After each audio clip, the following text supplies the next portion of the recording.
So appreciation అనేది చాలా చాలా ప్రాముఖ్యం. ఒక భోజనం చేసిన తర్వాత చాలా బాగా వండేవాళ్ళ, చాలా బాగుంది కూర అని చెప్పడం చాలా చాలా ప్రాముఖ్యం. కొన్నిసార్లు భార్య కొత్త రకంగా వంట చేస్తుంది. కొత్త రకంగా వంట చేసినప్పుడు భర్త ఏమైనా చెప్తాడేమో అని ఎదురు చూస్తూ ఉంటుంది. తినిన తర్వాత అలా చూస్తూ ఉంటుంది ఆయన ముఖం వైపు. ఏమైనా ఏం బ్రేవ్ అంటాడు, అంతే. అది మాత్రం చేస్తాడు.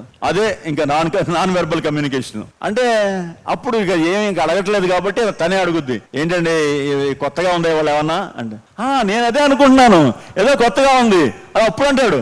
చెప్పొచ్చు కదా, ఏంటి వాళ్ళు ఏదో కొత్తగా ఉంది అని చెప్పొచ్చు కదా. అవునండి వాళ్ళు ఇలా చేశాను ఇలా చేశాను ఇలా చేశాను అని ఎంతో సంతోషంగా చెప్తుంది. భార్య ఎక్స్పెక్ట్ చేస్తుంది. అది చాలా సార్లు మనం అప్రిషియేట్ చేయడానికి మనకి మనసు ఉండదు. అప్రిసియేషన్ అనేది ఒక వ్యక్తి యొక్క అలసటను మొత్తం తీసేస్తుందంట.